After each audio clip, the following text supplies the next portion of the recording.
Greetings, everyone. Good afternoon, good evening, good morning, depending on wherever you are. If I may call this virtual webinar to open, please. Greetings, everyone. Good afternoon, good evening. Welcome to this webinar on supporting implementation of the Post-2020 Global Biodiversity Framework for the Asia Pacific. By way of introduction, my name is Rupeta. I work for the Pacific Islands Forum Secretariat, and I oversee the monitoring and evaluation component work of the Office of the Pacific Ocean Commissioner within the Secretariat. In my past career, I followed very closely the CBD and the UNEP-WCMC COP and SubStar processes. So I'm very, very happy to reconnect and engage again in this process. I've been invited to chair this exciting webinar, so please bear with me. Okay, so before we dive into the session, I would just like to quickly go over some housekeeping rules.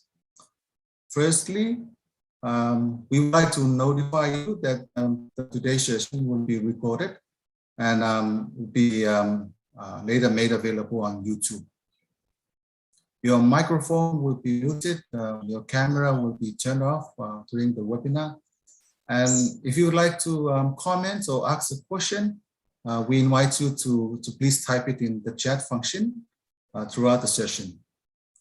If you are addressing a question to a particular speaker, I would urge that you include the name of the speaker, and then we will see if we get back to the questions either immediately after each presentation or during the allocated 20 minutes Q&A session.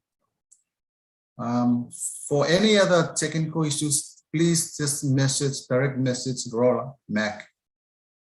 With those few remarks, I'd like now to start our webinar. Elizabeth Mrema, as the Executive Secretary General of the CBD Secretariat, will be giving us opening remarks through a pre-recorded video. So may I ask that the video is loaded? Thank you.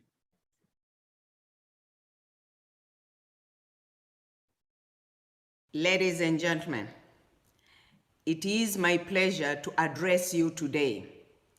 My colleagues at the Secretariat of the Convention on Biological Diversity and I, in collaboration with the Group on Earth Observation Biodiversity Observation Network, the United Nations Statistics Division, and the United Nations Environment Programme World Conservation Monitoring Center, and the UN Regional Commissions have been organizing a series of webinars to increase understanding of the monitoring framework of the Global Biodiversity Framework post-2020 and to foster collaboration among stakeholders.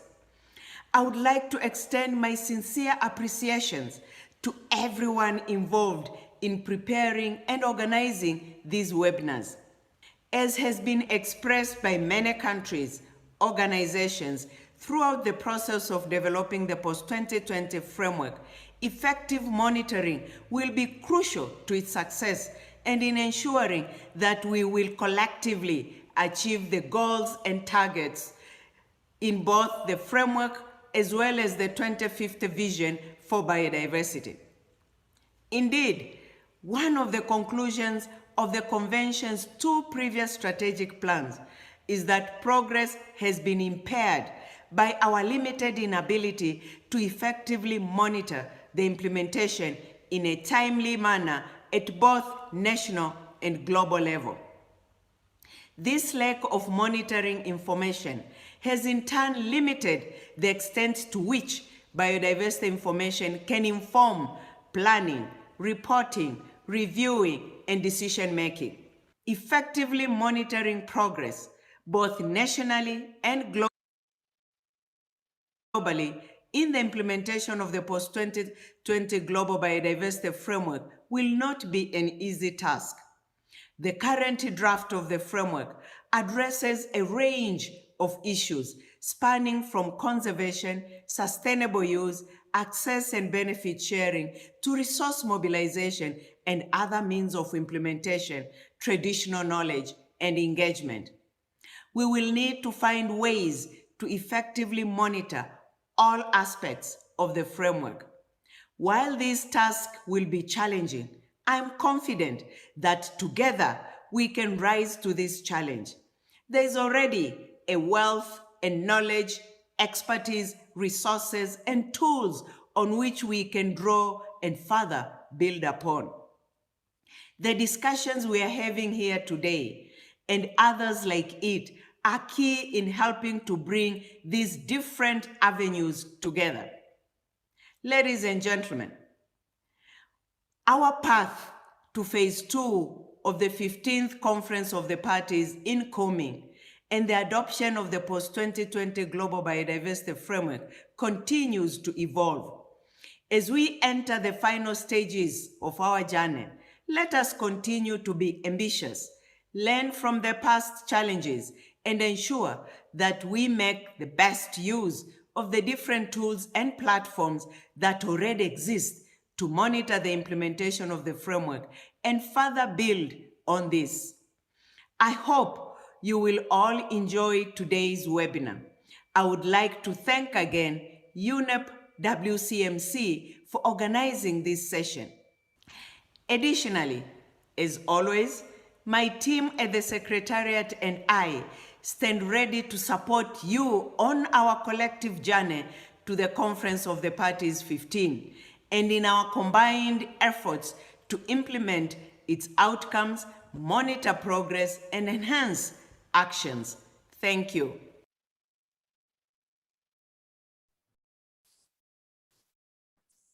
Certainly, Madam Secretary, Executive Secretary, thank you very much, Elizabeth, for your very powerful and very insightful opening remarks. I guess that's really sets the overarching tone for us to begin our dialogue here. But I understood that Gillian Campbell from the CBD Secretariat will give us a presentation to elaborate further on the context that sort of underpins the purpose of the webinar. So Gillian, yeah, the floor is yours. Thank you. Thank you very much. I'm really going to talk mostly about sort of the status of the monitoring framework for the post-2020 Global Biodiversity Framework.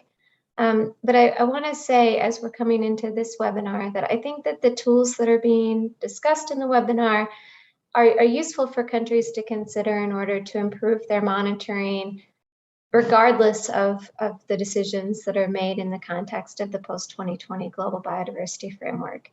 We know that monitoring biodiversity is important, and as I said, the tools that are going to be showcased, they help you to monitor biodiversity and inform national decision-making and global analysis, and this is useful with or without a post-2020 Global Biodiversity Framework. That said, the framework is incredibly important for setting the stage at the global level. If you go to the next slide, and I just want to take a minute to highlight some of the changes in the post-2020 Global Biodiversity Framework from the previous IACHI strategic plan. So one of the main changes is that in the IACHI, there was targets only. So there was 20 targets that really do relate to sort of actions, and they didn't have an official monitoring framework. In the Global Biodiversity Framework, you have goals that are more outcome oriented, related to ecosystem extent or ecosystem service benefits provided to people. So these are the outcome level indicator or the outcome level goals. And then the targets are the actions that are meant to get the world to where they need to be in terms of those goals. And the goals actually go to 2050. And then we will have an official monitoring framework for the goals and the targets that aims to provide some sort of analytical basis for understanding both the goals, which are these outcome level topics, and also the targets. Next slide. So the if you can go to the next slide. So the specific indicators in the monitoring framework are still being agreed at this point in time, but there seems to be sort of broad consensus that we'll have different levels of indicators, including headline indicators, which would be a high-level set of indicators that capture the overall scope of the goals and the targets. And there also seems to be a general movement towards the fact that these headline level indicators should be used at the national level in national reports and in BSAPs, and really should be useful for national decision-making processes. And so even though the specific headline indicators haven't agreed, I think that, again, the tools that are being showcased today will help countries in order to actually use these, whatever they are, in order to inform national level decision-making and also for the national reporting processes. And then we also will have more detailed component indicators that complement the headline indicators, and then complementary indicators, which are more specific on different topics, maybe less relevant for some countries, or maybe useful for more aggregated analysis, but provide sort of a menu that countries would have available to them, and then other stakeholders would have available for analyzing biodiversity. Next slide. So it's expected that this monitoring framework will be agreed at the COP15, which is now going to happen in April, May of 2022. A proposed monitoring framework was discussed at the SAPSTA meeting and has now been revised and was then discussed again at the open-ended working group meeting, which happened in August of 2021. And now it will be further discussed in January at the resumed session of the SAPSTA and the open-ended working group. And this revision has been based on a survey that was conducted at the SAPSTA, and there will also be the establishment of an ad hoc technical expert group to guide the work on these indicators. So this is sort of the way forward for the monitoring framework, just to let everyone know what is going on. As I mentioned, this is sort of separate from the tools that are being discussed, because the tools that are being discussed today, they are well positioned to be adapted and to be fit for purpose, whatever decisions I think the parties make.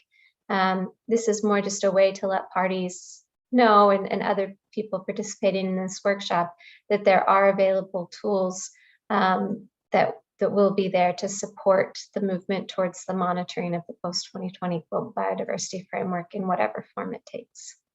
Next slide. So I think I've already sort of said this. I just wanted to also then highlight that we need tools for tracking both national and also global progress, which is one of the things that's being presented today. And then there has already been stated by many different countries that participate in our meetings and other forums that there's going to be a need for capacity building in terms of actually compiling the data for tracking national progress, and also using information in order to inform decision makings on biodiversity. And so again, I think the tools that are being presented are sort of helping to provide some of these, or some tools that fill these gaps. And so that's it, and I hope that everyone has a good session today. Thanks.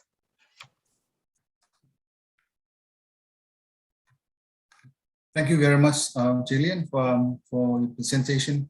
And this is very extremely useful context, noting that some of the work related to indicators for the global biodiversity framework are still underway, vis-a-vis the needs for effective monitoring tools to track national progress and global progress and inform decision-making. And this is excellent. I guess that's really put us on a very good footing to hear more from our presenters, to tell us about the range of the excellent tools and platforms. So without further ado, I now invite our first speaker, Annie Venick from UNDP Global Program on National Nature for Development, to present us the UN Biodiversity Lab. Thank you, Annie, the floor is yours. Great, thank you so much. Good evening, good morning, good afternoon to all of our participants. It's such a pleasure to be here as part of this great webinar series. So my name is Annie Vernig. I'm a strategic advisor on spatial planning for UNDP, and I'm coming to you today from San Jose, Costa Rica, with the pleasure of introducing you to our UN Biodiversity Lab platform. Next slide, please. All right, so let's start basic. What is UNBL? The UN Biodiversity Lab is a free open source platform that provides stakeholders with access to global spatial data layers, as well as a range of analytic tools. It doesn't require any GIS experience to be able to access or use. Next slide.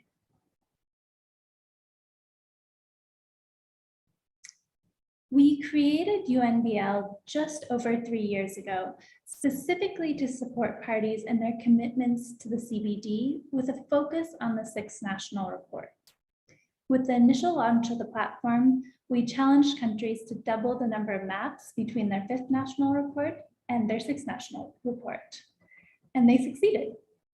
So following the completion of the 6NR, we fully re-envisioned UN Biodiversity Lab based on feedback from users to provide a wide range of functionalities that can help to support planning, implementation, and monitoring of the post-2020 Global Biodiversity Framework. Next slide. Just earlier this month, we launched the updated version of UNBL, which we're excited to share with all of you today. So if I could ask you, Laura, to go to the next slide and play our trailer, that would be great.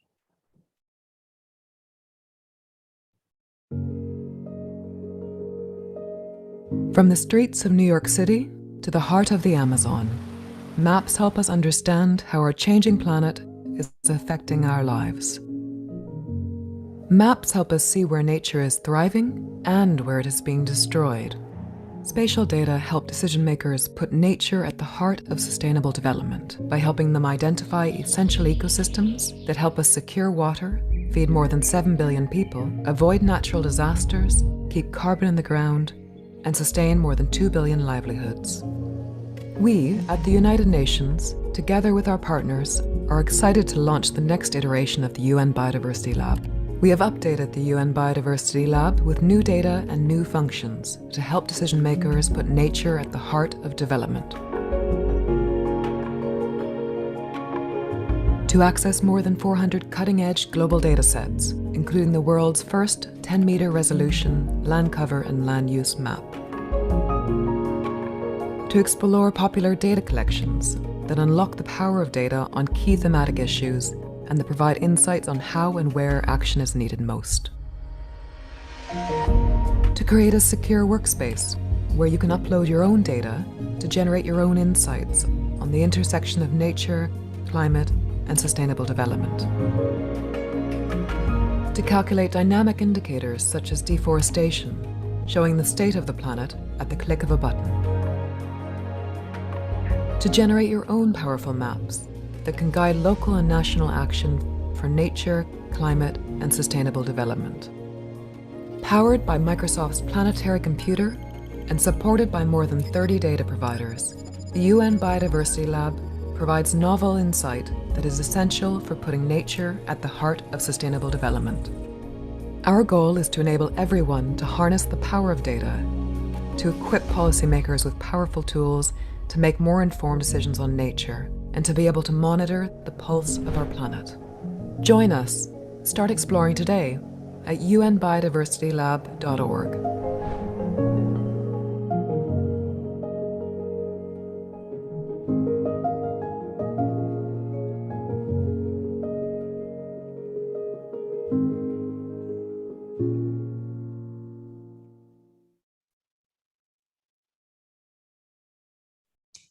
All right. Great. So our trailer provided all of you with just a snapshot of some of the functionalities that are available through UN Biodiversity Lab. And I'd like to take the little bit that I have left of my time to highlight exactly what has changed and provide a little bit more detail about these functionalities. So overall, what's new? At the center of our redesign of UN Biodiversity Lab was making the platform more user-friendly and intuitive so that anyone can easily use the platform. To do this, we both improved the design and made the platform fully available in 5 languages. We also recognize that being able to share data across platforms, such as all those that you'll hear from today, will be essential. So to do this, we built UNBL to be able to share and receive data from other platforms via API. Next slide.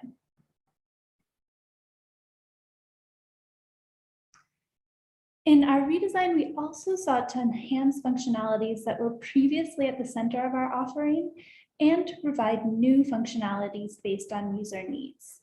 You can see the full list of these updated and new features on this slide, many of which were introduced in the trailer.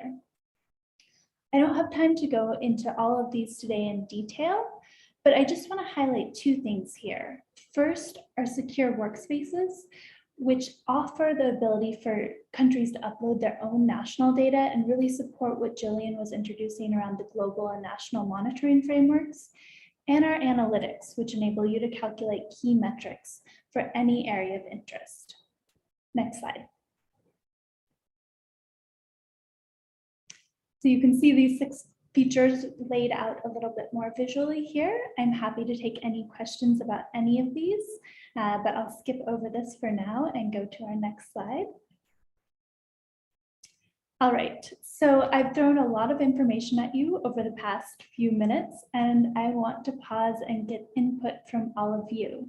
So if I could ask, there we go. All right, you should see a poll box popping up on your screen asking you what features of UN Biodiversity Lab are most relevant for you. So you can select multiple of these.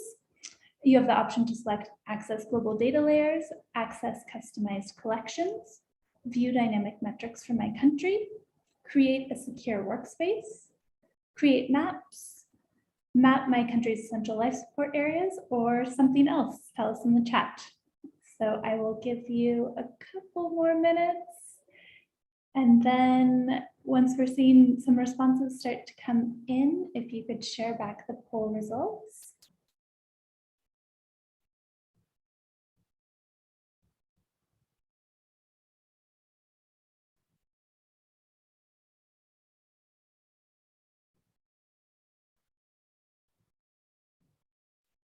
All right, great.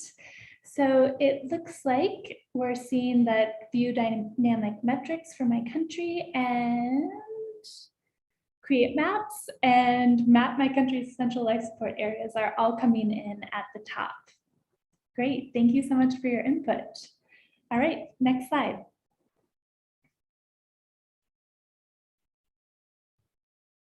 All right, so just before I wrap up today, I want to highlight 3 easy ways for all of you to get involved with UNBL today. The first is easy. If you're interested in signing up for our mailing list, just drop your email into the chat and we'll get you added right away. The second is register today on UN Biodiversity Lab to access premier features. You can do this by going to unbiodiversitylab.org and clicking on the data tab. And finally, get in touch with us to create a UNBL workspace to support your own monitoring and reporting needs. To do this, just shoot me an email at the address on the screen. Next slide. So with that, I will say thank you. My contact info is here, as well as my co-manager at UNEP-WCMC, and I will pass it back to our chair. Thanks so much.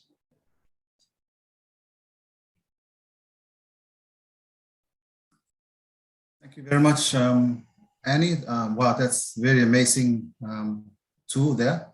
It notes that there's capability of this UN Biodiversity Lab with quite a number of spatial features and other integrations for monitoring, particularly the services they can provide to the country level. I think that's a plus for this tool. I'm sure a participant, participant took notes of the contacts and I can see that a number of them already registered the email so that we can be able to work with them, support the countries in this very powerful tool. I'd like to maybe to speak on one question. I can see there's one question from Mark Keeping. just wanted to ask whether there will be a Chinese version to this tool, or that will be under development later. Or pose that question to you, Annie. Yeah, great, thank you.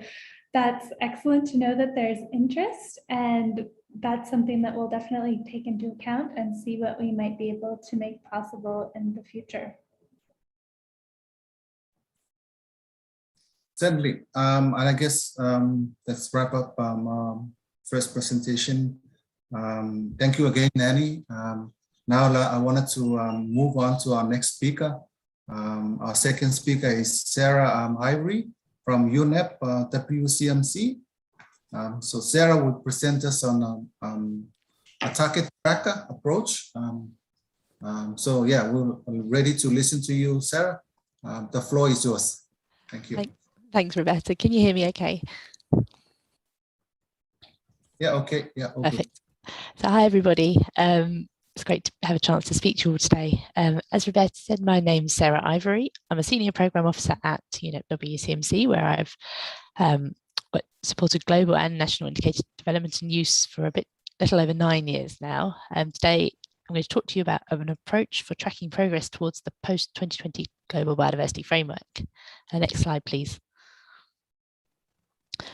So as a proof of concept for an approach for tracking progress towards the global targets, UNEP-WCMC, in collaboration with NatureServe, will develop a web-based tool which is going to aim to promote the transparency and improve the communication of progress towards the global goals and targets of the post-2020 framework.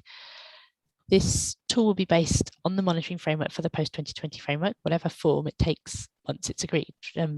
We're aware this is very much under discussion at the moment, so we are going to be following these discussions and negotiations closely to try and understand the role that a target tracker could or should play, how it could visualize indicators and show progress.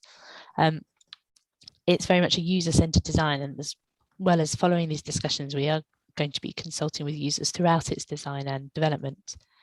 And for this, we're lucky enough to have funding from the European Commission and further support from the Swedish Postcode Foundation, which enables us to develop this proof of concept. Next slide, please. So the target tracker tool has quite a broad range of expected users with very different ideas and needs. Above all, it's intended to support parties to the CBD and other multilateral environmental agreements. Other users also include the secretariats of the CBD and other multilateral environmental agreements, those who are involved in other processes such as the Intergovernmental Science Policy Platform on Biodiversity and Ecosystem Services and the Sustainable Development Goals, regional organisations, and also NGOs and academia. We're trying to keep getting feedback from all these different user groups who may want to understand where progress is being made or where the global community is failing to make progress, and also importantly where there are knowledge gaps and we can't actually assess progress yet. Next slide, please. We've previously conducted some user research back in 2019, but of course back then we didn't know what the post-2020 framework might look like. So now that we have a draft of the Global Biodiversity Framework and the associated monitoring framework, we've updated the wireframe designs, and we've got a lot more input through a round of user consultations that we've held across this month with groups of different user types. There's going to be ongoing outreach to users as well as we move forwards and develop a design-based prototype for COP15. And COP will, of course, then be another great opportunity to get some feedback on this prototype. The ultimate design and functionalities of the target tracker tool will be determined based on the outcomes of COP15 and decisions taken by parties on modalities and mechanisms for enhancing transparency. Next slide, please. So I just wanted to take the opportunity to share some of the ideas that we've heard from our user panel meetings that we've held over the last month. And so these have provided an opportunity for users to really think about what they would want from a target tracker tool. They're very much preliminary suggestions. They don't necessarily reflect what's going to be technically and technologically possible to achieve. And much of this, as I've already mentioned, will depend on the eventual monitoring framework and also the negotiations relating to enhanced transparency around the implementation of the post-2020 framework. So one thing we've heard from users is that they would like a target tracker to provide regular summaries of global progress to support CBD discussions. Ideally, a target tracker would allow for comparisons, so you can compare change year on year, as well as from one country to another, and also that will help to place a country within its regional context. Transparency of global data is important, and we've heard very clearly that a target tracker needs to show the data source, the owner, methodology, and so on. Ideally, a target tracker should show both national and global perspectives, and preferably it would aggregate national progress to the global level in order to do this.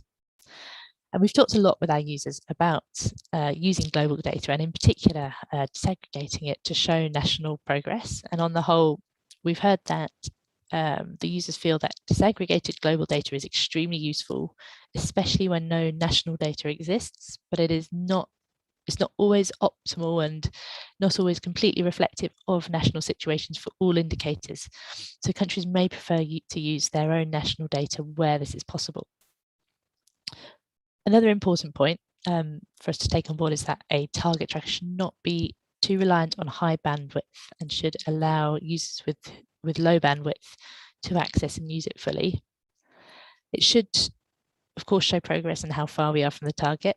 But as I've also mentioned, it should also highlight knowledge gaps. We can't measure everything yet, and by highlighting these gaps, it can also play a really important role in spurring further research and innovation. So I think, as you can hear from these suggestions, one of the big challenges that we are going to face is integrating different data sources and indicators at different scales for the same targets in order to tell a useful story of progress.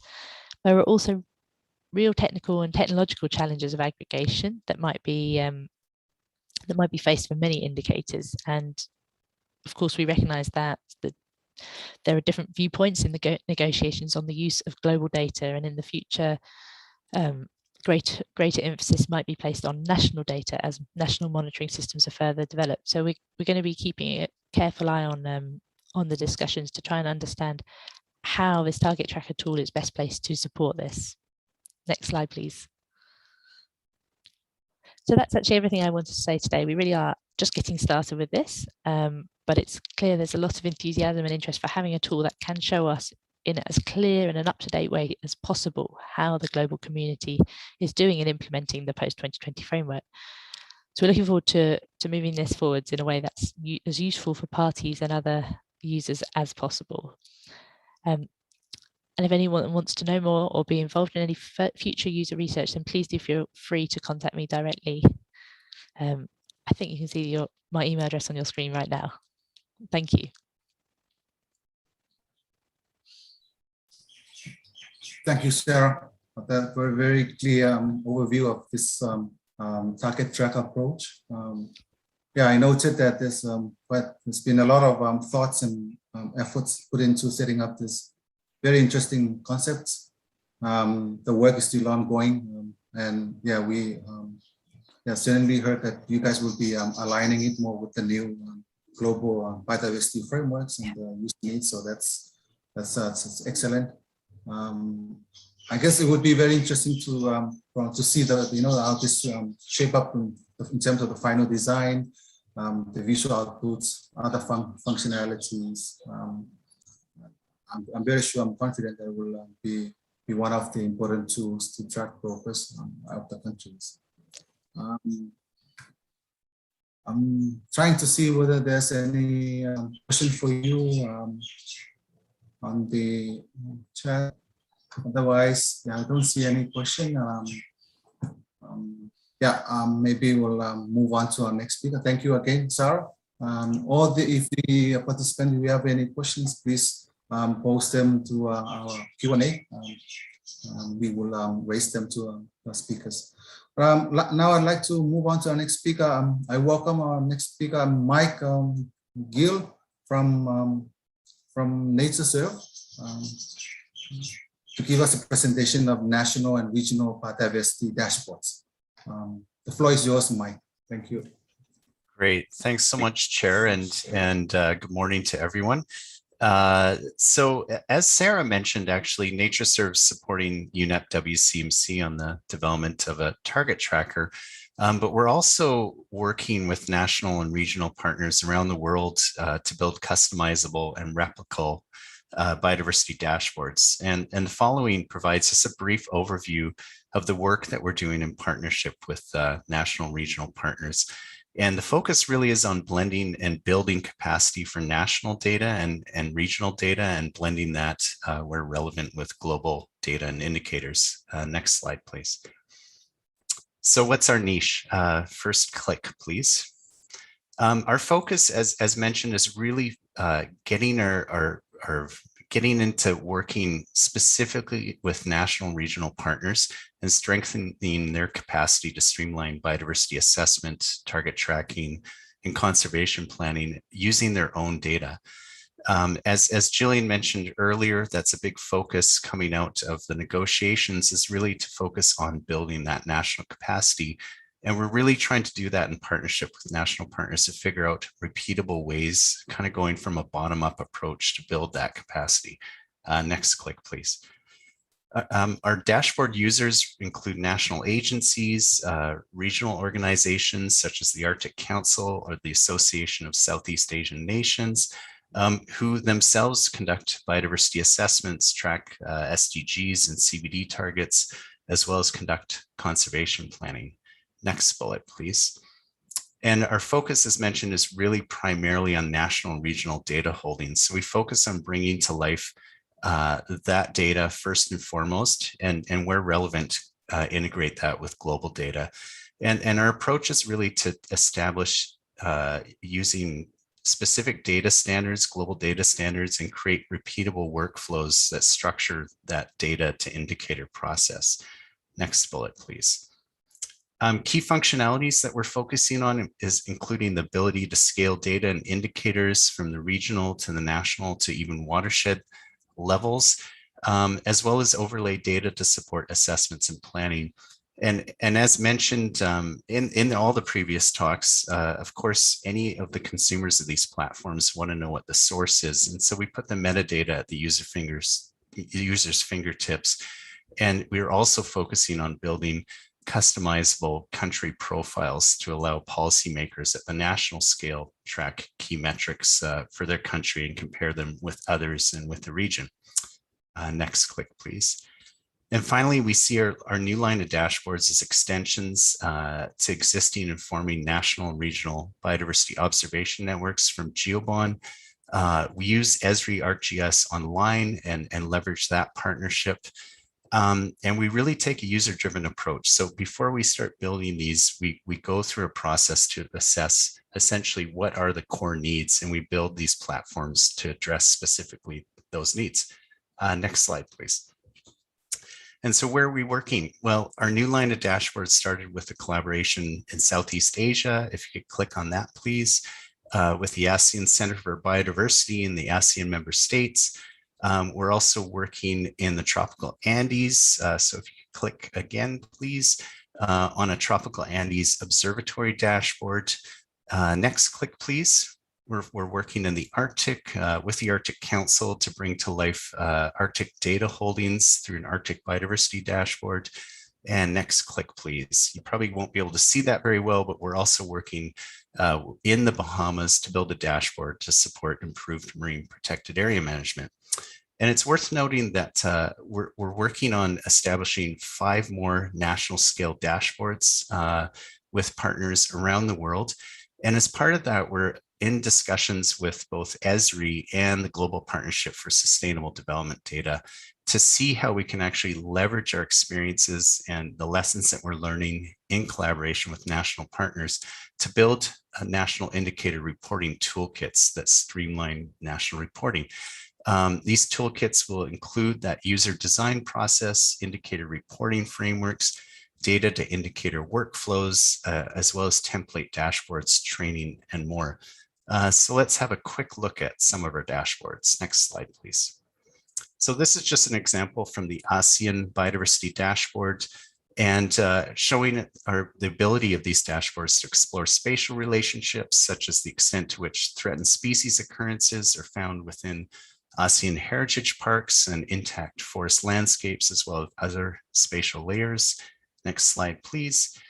We're also working on visualizing and exploring time series trends at multiple scales using best-in-class indicators from global partners, such as seen here with CSIRO's Australia's CSIRO, who's developed the Bioclimatic Ecosystem Resilience Index. And this indicator can be visualized, as you can see here, at both national as well as watershed scales. Next slide, please. And our national profiles are customizable, so you can provide a snapshot of key metrics concerning biodiversity and conservation actions for these countries. And these profiles are forming the basis for which we'll create that customizable template to streamline national target tracking and really bring to life that bottom-up process of national data. Next slide, please. And just moving to the Arctic, we're building a dashboard there that draws from global, regional, and national indicators and data holdings to really streamline their assessment and tracking processes and build a dynamic platform for tracking emerging trends in a very fast changing region of the planet. Next slide. And just finally, a quick look at one aspect of our tropical Andes dashboards, where countries in the region can customize and compare their own indicator trends against their neighbors or peers, or even the region that they're within through these customizable charting templates. And just finally, just giving the growing calls for increased national capacity for implementation of the new global biodiversity framework, we're really focusing our efforts here to strengthen indicator reporting at these scales. Next slide. So thanks very much for your time, and back to you, Chair. Excellent. Thank you, Mike, for another very interesting presentation on the national and regional biodiversity dashboards. I find it very fascinating to, in terms of the platform, to see the capability of, we can overlay the different spatial data sets, for assessment or for spatial planning purposes. And I also noted that in the platform, you have a very good collaboration with the not only national governments, but also regional networks, regional organizations. And I think that's very, very, very good. I would check, I think I have one question for you, Mike. So question in terms of your presentation, given the growing calls for enhanced capacity at the national scale to track and report progress, how can NatureServe and this national regional dashboards and your planned national indicator reporting toolkits help in that respect? So that's the question for you, Mike. Sure. Great. Thanks, Chair. Yeah, well, that's the big challenge that I think we're all facing, is really trying to sort out some of the data science here. A lot of the visualization techniques, and there's some incredibly creative people that are right here on this call on the panels, have found ways to sort of create powerful tools that visualize data. What we're trying to focus on is how do we actually do that scaling? How do we create repeatable workflows that connect data from different sources in a means that you can actually sort of scale up or aggregate national progress to global? I don't think that's easy. It is easy for certain things, certain indicators, but others it can be very complex. But we really feel that if we work at the national scale in partnership and co-develop and work with that data, we're going to find ways to do that. And I'll just shout out to GeoBon and the Essential Biodiversity Variable Framework.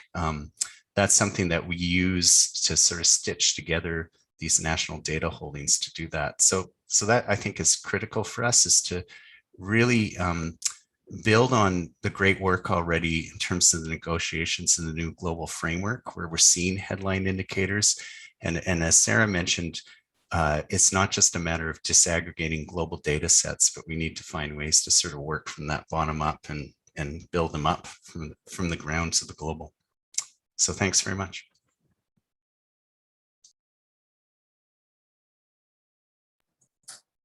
Sorry, it's just maybe a follow-on question, just to take a little bit of your time.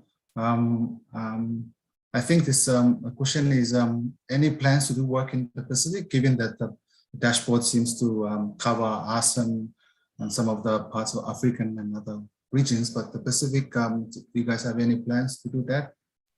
Thank you. Yes, we'd love to. We're small but mighty at NatureServe, so our big focus is on sort of building these repeatable platforms. And what we found is by starting in the Southeast Asia, we learned a lot through that process. And now where we're working in Arctic and tropical Andes and elsewhere, we're seeing sort of a speed up in terms of the production process. We'd be very interested in any discussions with folks in the Pacific region where we might be able to keep applying these. As mentioned, we are looking for 5 new regional pilots, so we'd be very open to any interest from the Pacific region for sure. Thank you, Mike. Yeah, there seems to be a lot of interest in dashboard and the platform. I guess the rest of the other questions are popping up. We'll post it to the panel discussion. Thank you. I now like to move on to our next speaker, Lauren Weatherdon. Lauren is going to talk to us about the other platforms, including DARTs, and how the different platforms related to or may complement to each other. Over to you, Lauren. Thank you.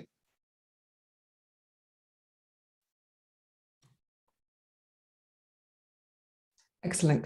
Good morning, good afternoon, good evening all. My name is Lauren Weatherdon, and I'm a Senior Program Officer here at the United Nations Environment Programme World Conservation Monitoring Centre. Next slide, please.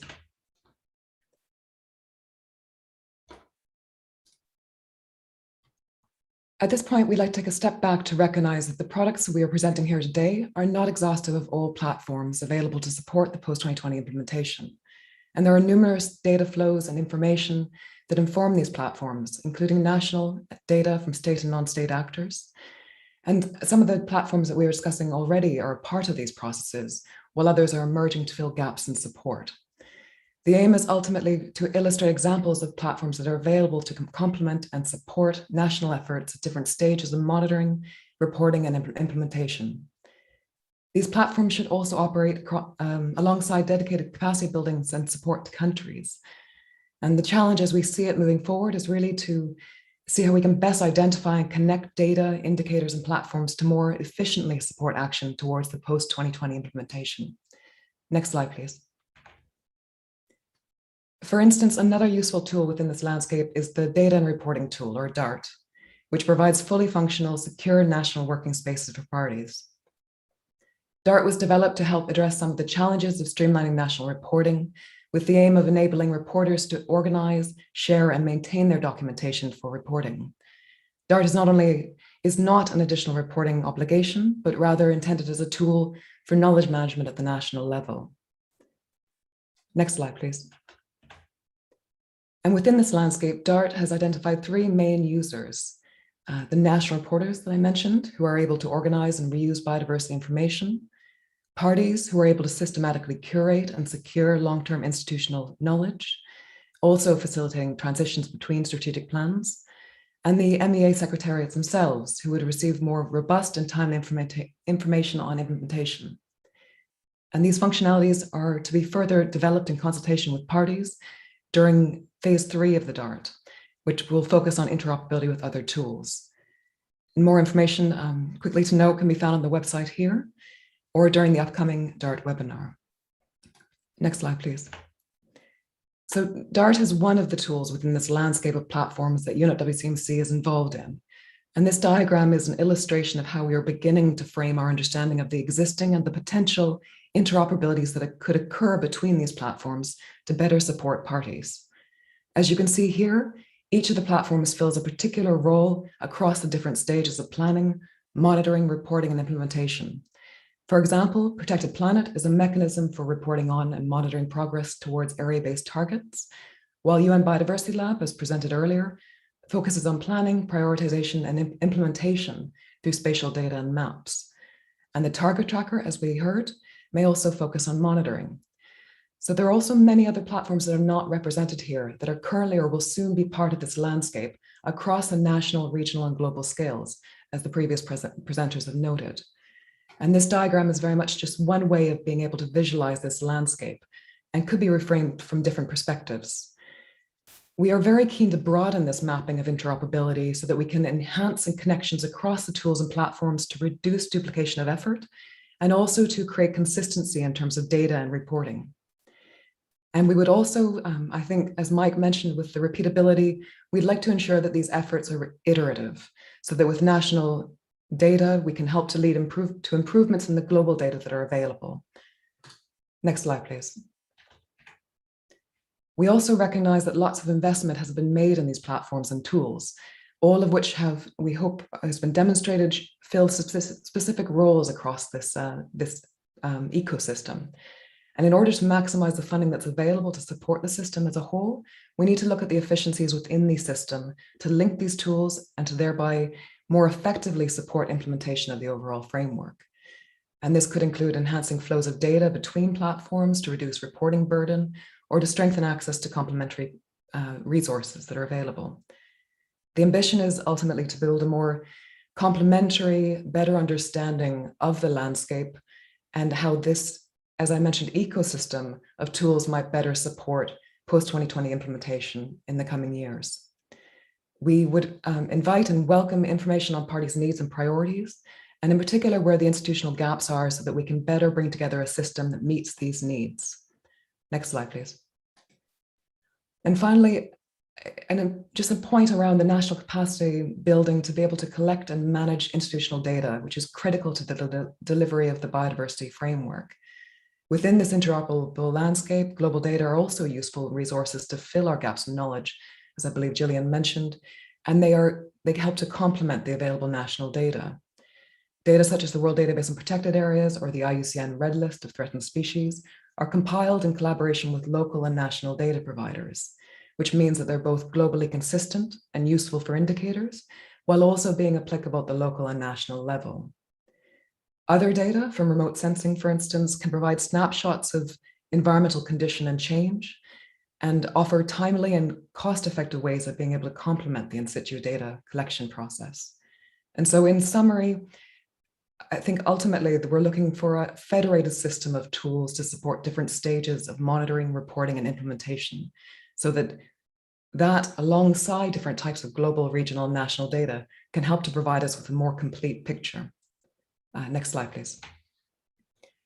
And to close, as mentioned, we would very much invite information on parties' needs and priorities so that we can better bring together an interoperable system that really does support post-2020 implementation.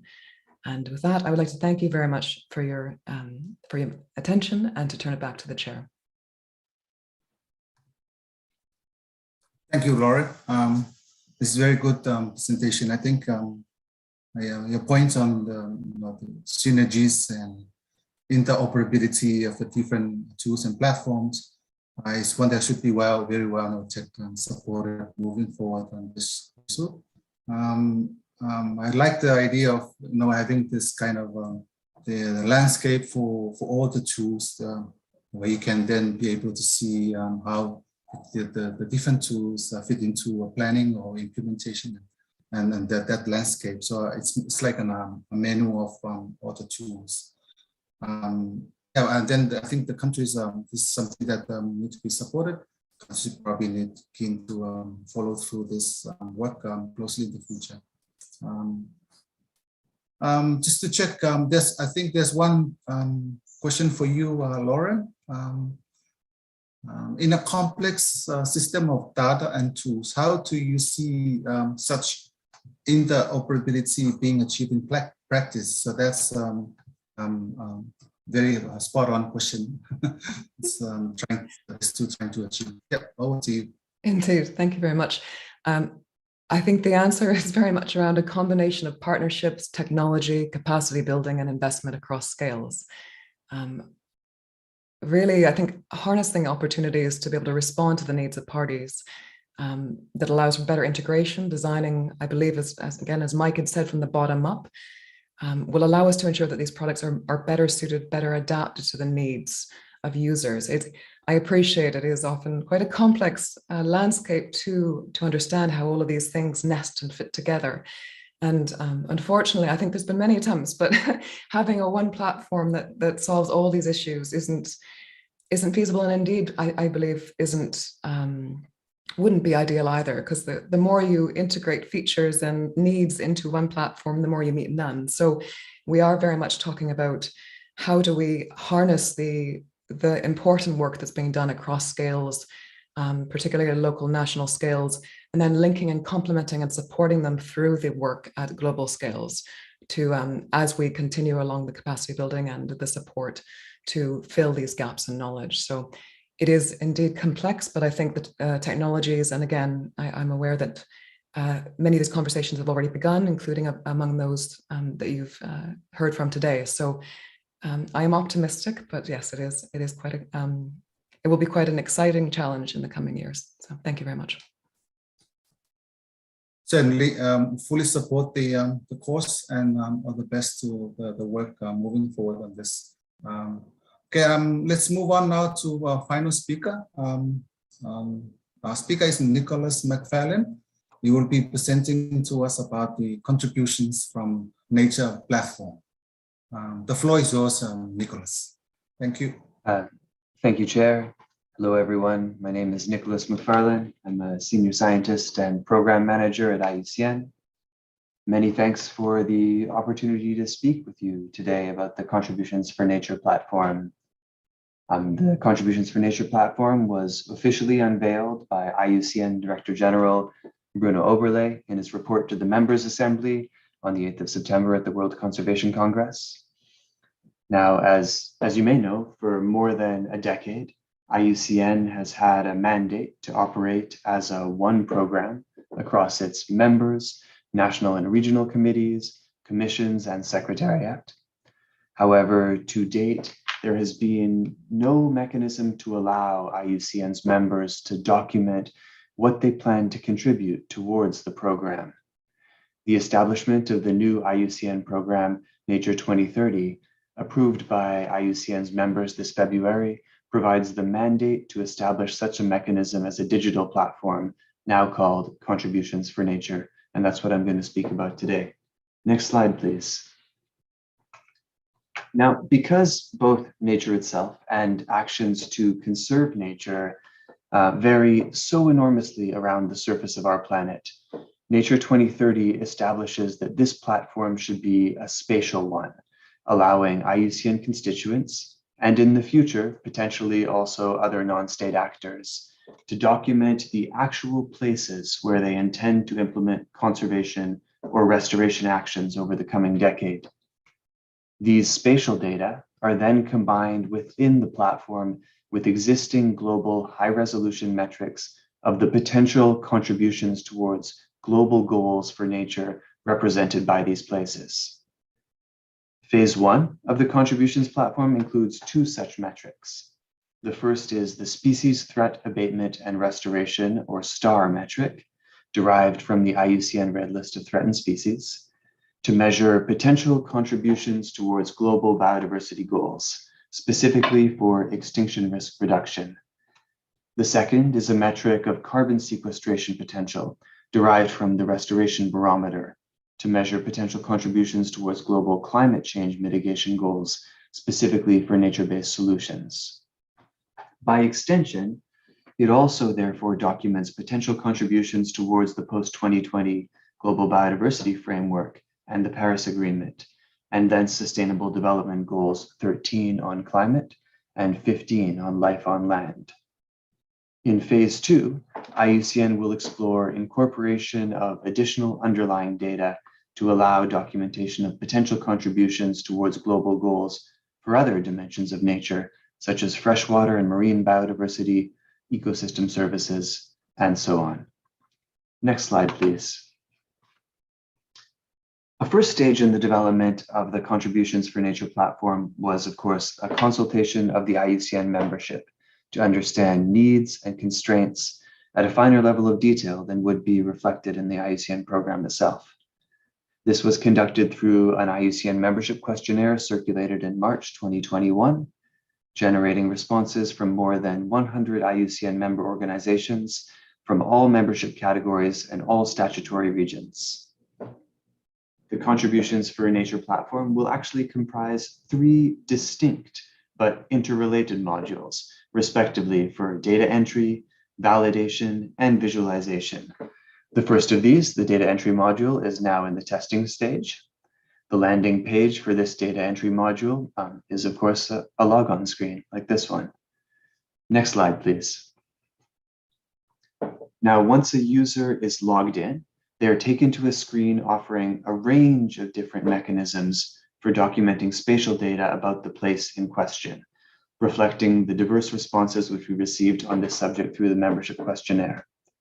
Specifically, users have the opportunity here to document spatial data by selecting key biodiversity areas or protected areas as existing polygons, drawing new polygons or buffered points, or even uploading GIS data.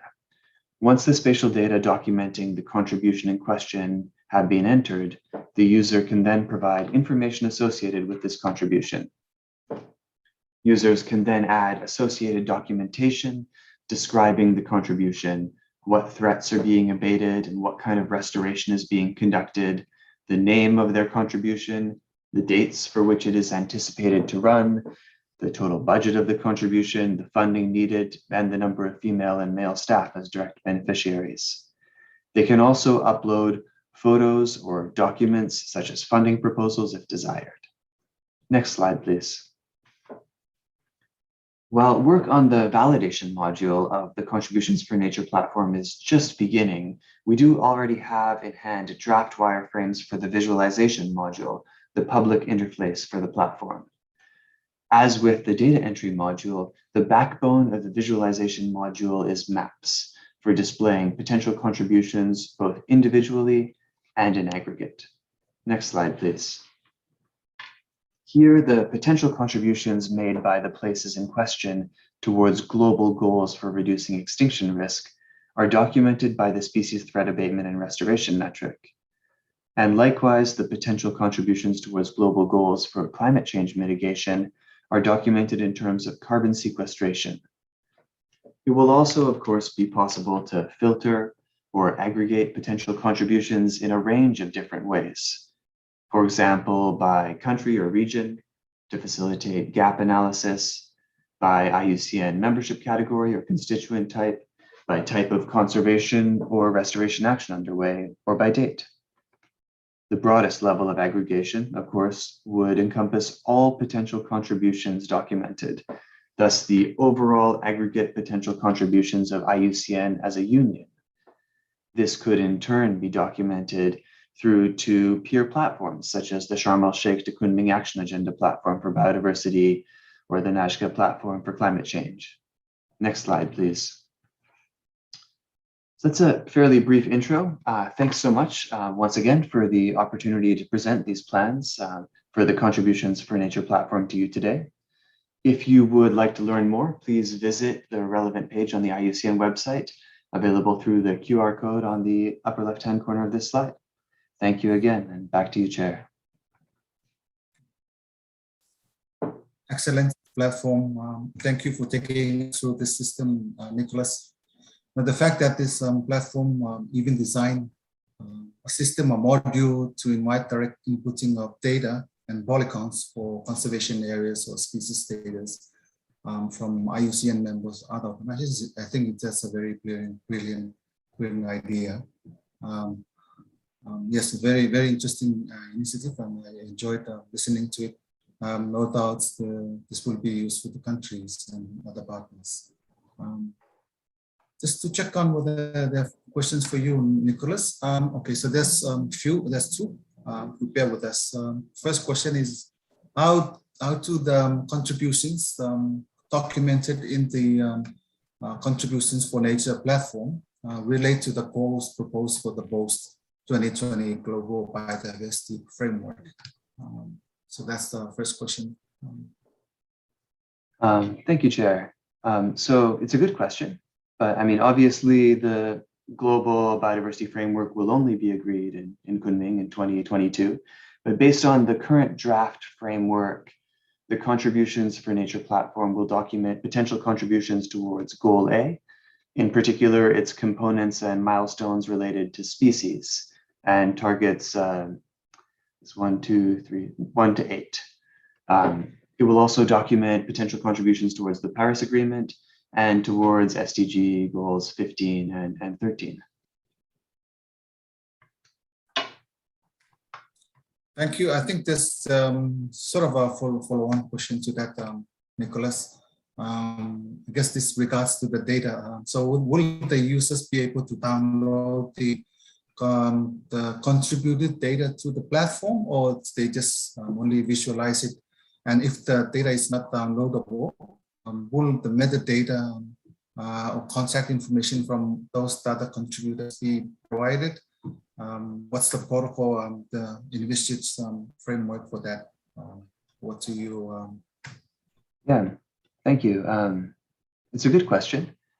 Certainly, metadata and contact information and details about the underlying data sets that are going into these pieces are going to be available. And that's certainly the intention.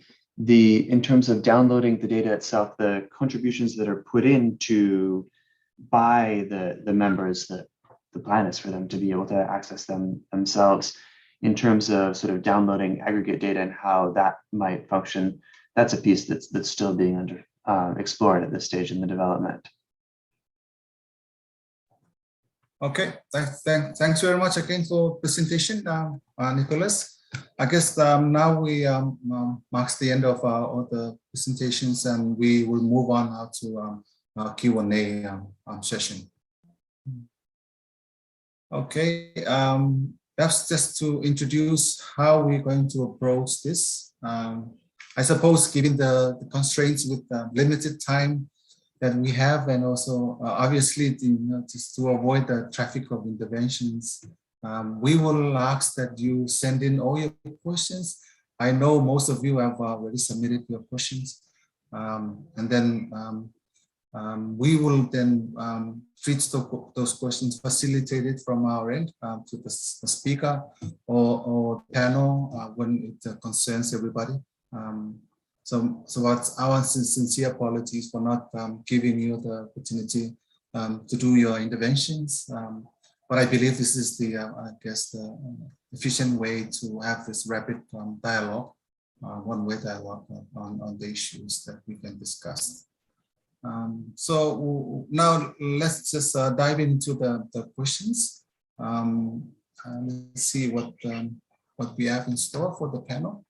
Okay, so the first question from Liz Wan Ishad. The question is addressed to all the panel. The training on the use of the tools is going to be important for uptake and use. What are your plans for training? I guess this applies to all the panels. That's a good question, this one. Thank you. Anyone want to take the? I can jump in, and then others can jump in after me. Thank you, Annie. Yeah, of course. So this is a great question and so essential to moving forward with these various platforms. We have several plans for capacity building and training around UN Biodiversity Lab.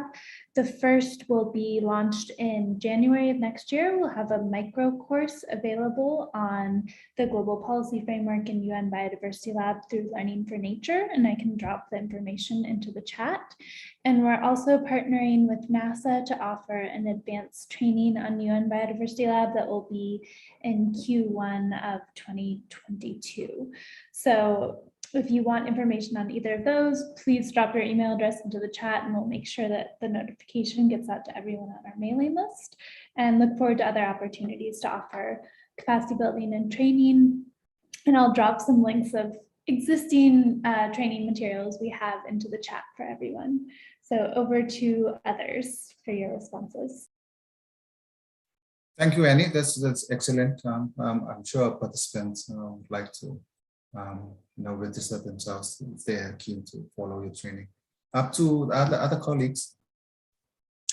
I'll jump in on that. Yeah, thanks for the question.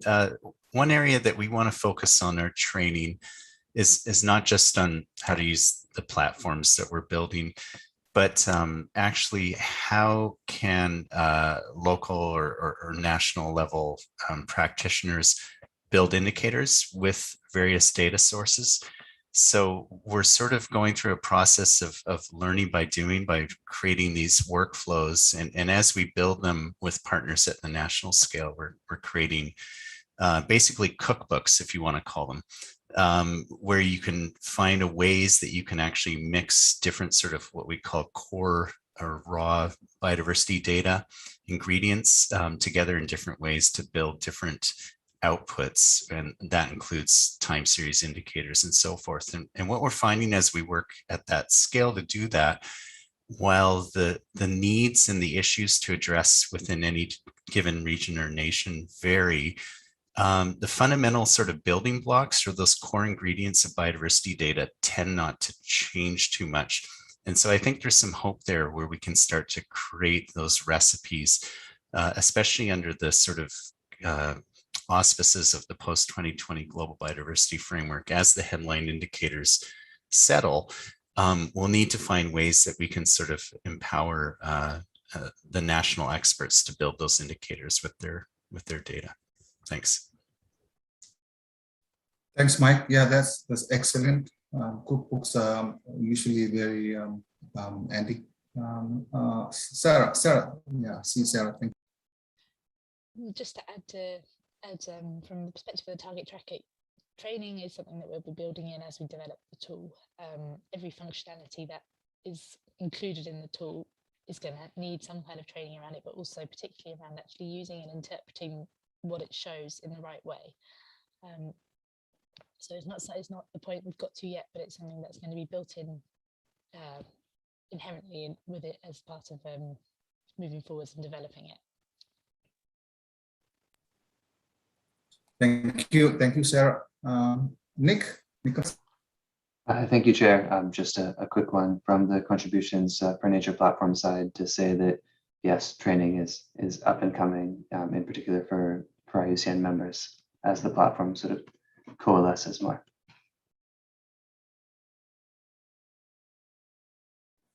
Great. Lauren, do you have any final responses or yes? Yeah. I have a few thoughts, I guess, building a little bit on what Mike was saying and kind of taking more of sort of a broader overview. I think really, I agree that the capacity building really does need to occur at the national level. That is a key priority, not just in terms of using the tools, but also for the monitoring process.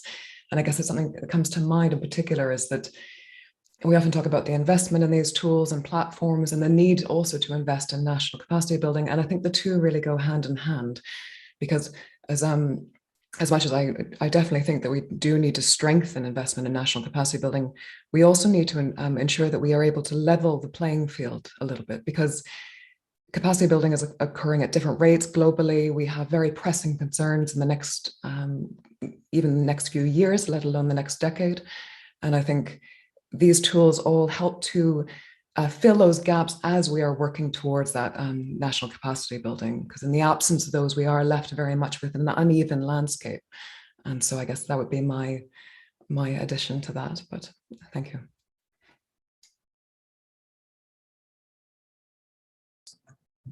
Thank you. I think a second question that may relate to all of you, but I think you sort of answered most of them.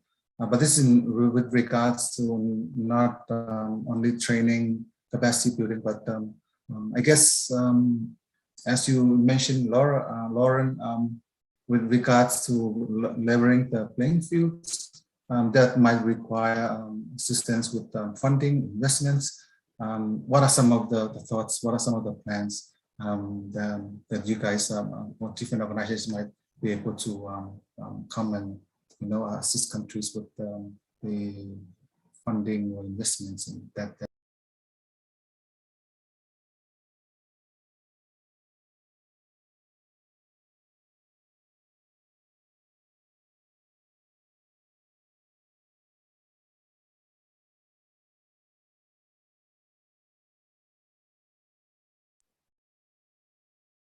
All right, since there's silence, I'll jump in first again, but others, please feel free to jump in and cut me off.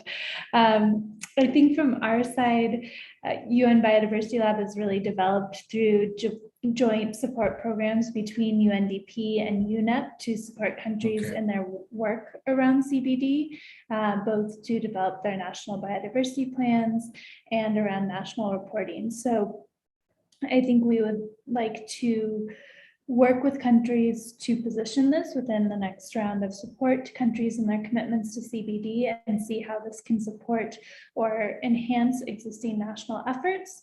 And we're also really interested to work with countries to explore what options might be available to support specific projects or opportunities, and how we could jointly fundraise to provide that support for specific use cases. And I see, Mike, you have your hand up, so I will happily pass it over to you to jump in. I was hoping you'd go first, Andy. So, well, one thing, you know, it's, and Lauren was talking about leveling the playing field, which fully agree. And, you know, my organization is certainly not a funder. We're not in that position, but one thing that I think is a huge opportunity that we're starting to see become realized is the fact, and I've lived this myself. So when I used to work up in the Arctic and I was tasked with building this circumpolar biodiversity monitoring program, and we had to sort of figure out, okay, how do we collect the data? How do we do the analytics? How do we create the indicators? And how do we build databases and visualization platforms? And after we did all that, we realized, oh, actually, people are solving those challenges all the time around the world. And I think there's opportunities for us to kind of level the playing field technologically or scientifically by streamlining those discoveries and those innovations. One example of this is actually what GeoBond's doing with something called Bond in the Box, where you can sort of lower the threshold for your own country or region to build your own observing system for biodiversity. So you don't have to create your own tools. You can take things off the shelf and learn from others. And I think there's some real power in doing that. We probably don't do it enough, but that's not a north-south thing at all. Most of the best innovations I'm seeing are coming from megadiverse areas where they're under pressure to find innovations. And I think we can all learn from those. If we can sort of accelerate that discovery, I think we'll all benefit from that approach. Thank you, Annie and Mike. Any more takers, or shall I move on to our next, another interesting question? I'll take it that we can move on to the next question. This next question to the panel as well is quite an interesting one. You know, with regards to how do you know, with all the monitoring framework and the various databases, tracking tools that are being presented today, how do you capture the contributions of RBLC, the indigenous peoples and local communities, towards the achievements of the post-2020 global biodiversity framework goals and targets? So from the RBLC point of view, how do you integrate that in the platforms and tools?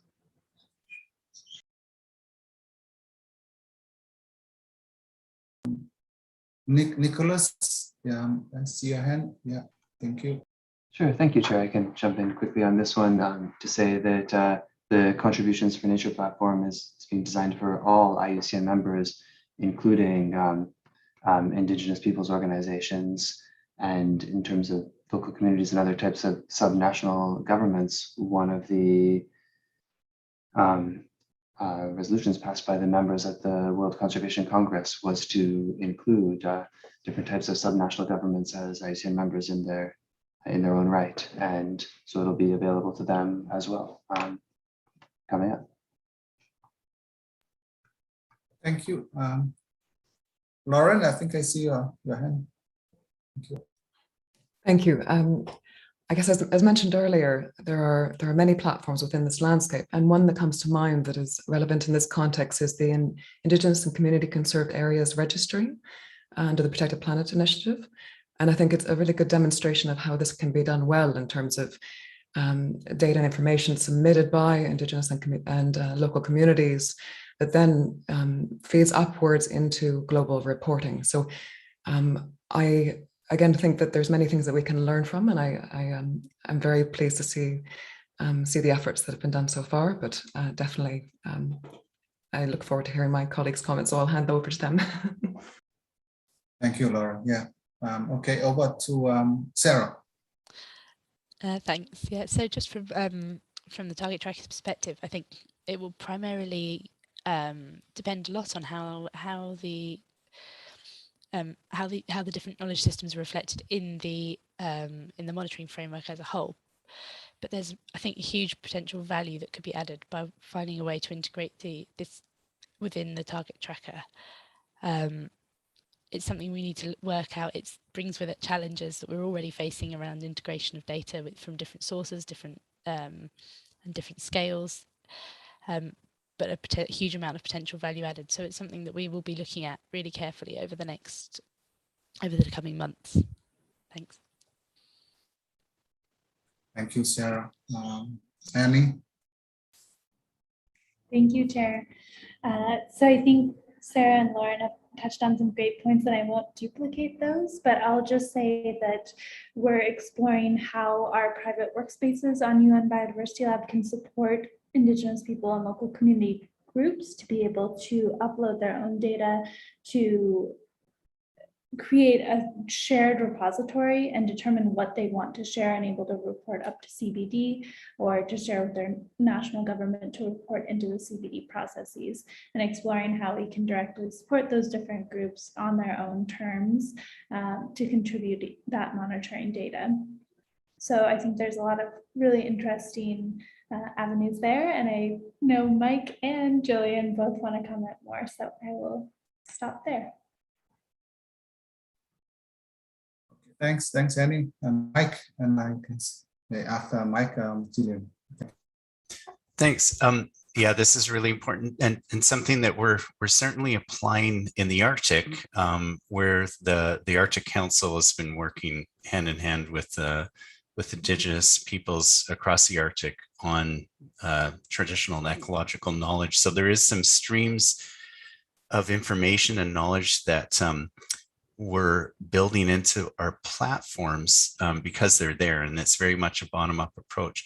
But I think just within the context of the global biodiversity framework, and it's not specific just to Indigenous knowledge, but to all forms of knowledge, is that the more quantifiable those targets and the target language will really help all of us, because one big challenge is how do we actually take all this really excellent information that's coming at different scales and stitch it together to measure progress.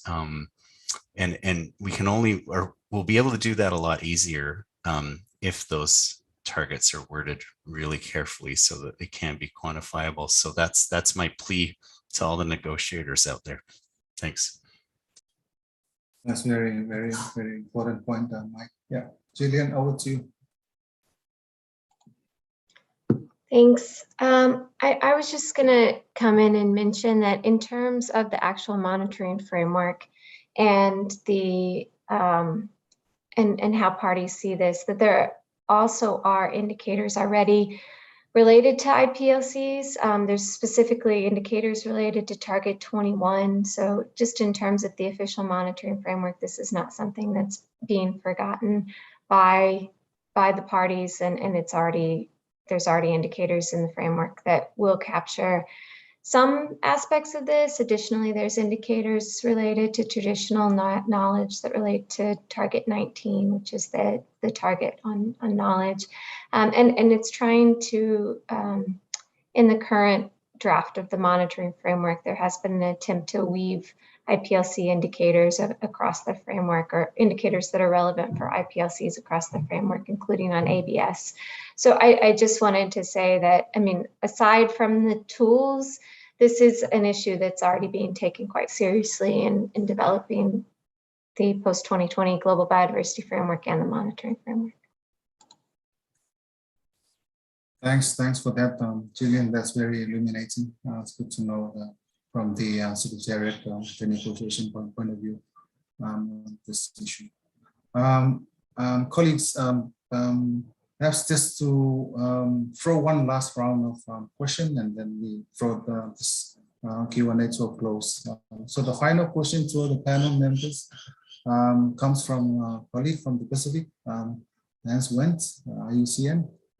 So the question is, there's great tools that have been developed at the global level, but there is certainly a gap between these very good platforms, initiatives with the regional agencies in the Pacific.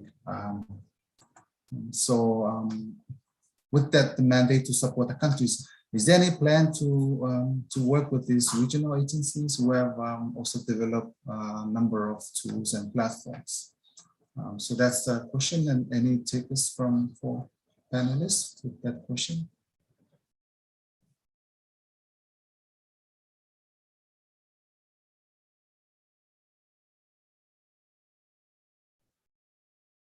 Sarah. I mean, I'll start just very quickly by saying, yeah, I think it's a really important step in the process of developing probably any of these tools, and from our perspective, at least with the target tracker, data flows could work both ways and the support could work both ways. So it'd be a really useful discussion to have. So please, I'd encourage that Hans and anybody else to get in touch directly, and we'd love to follow up. Thank you, Sarah. Any other takers from panelists? Okay. Thank you. Yeah, I think this is a great point, and I believe across all of our platforms, and for UNBL in particular, we see the only value in being able to really work with these regional networks and country-based networks that are already in place, and seeing how we can complement those existing tools and mandates. So on our side, we try to work with the UNDP country offices as well as the UNEP country offices and regional hubs.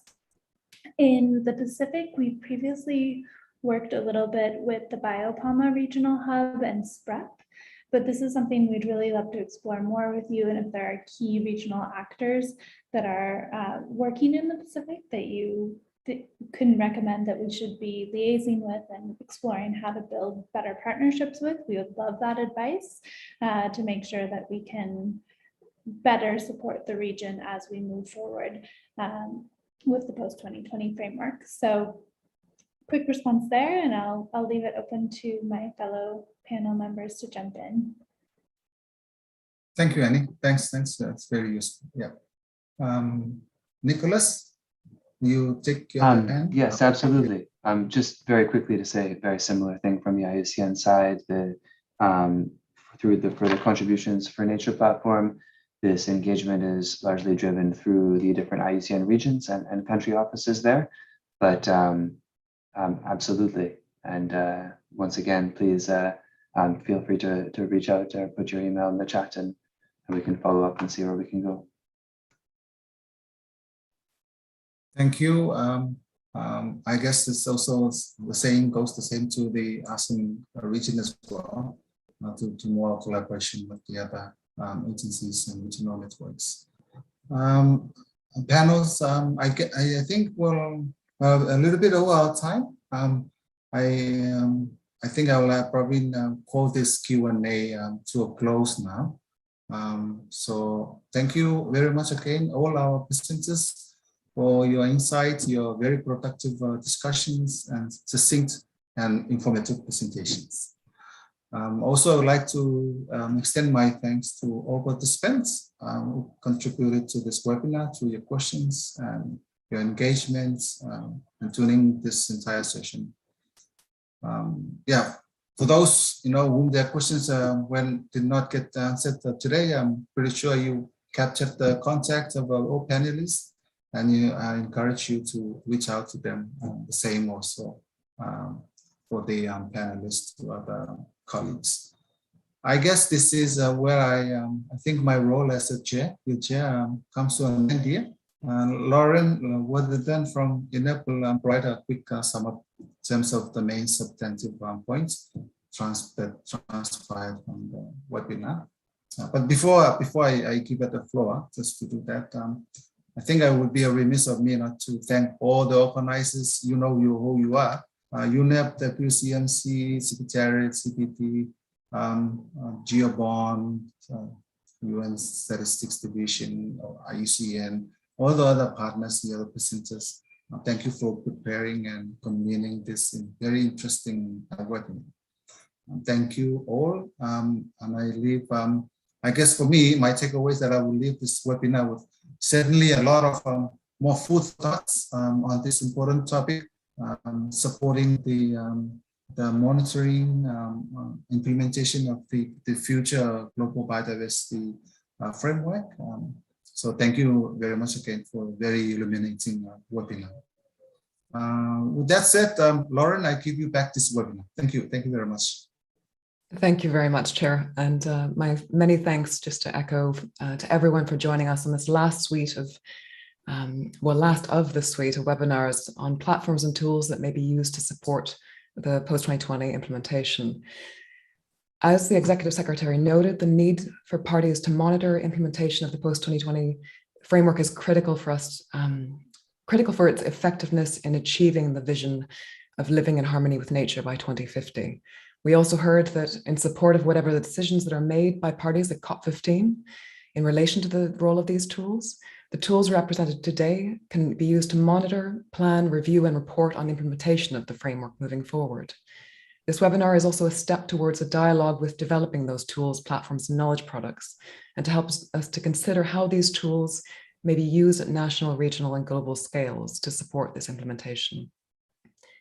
As mentioned by colleagues, there will be further opportunities to comment and provide feedback on these tools as they are developed, as well as others, and how they can be used to help maximize their usefulness in the context of implementation.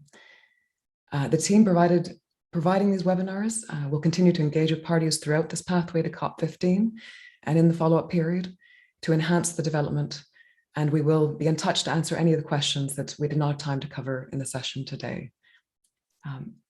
Please do stay in touch. We'd again echo my colleagues as well in terms of welcoming your input, any ideas that you may have, and thank you very much once again to the CBD Secretariat, to our partners, our fantastic chairs, and to the team behind the scenes for helping to deliver this series of webinars. So with that, I wish everyone a very lovely evening, morning, day, and thank you for joining us.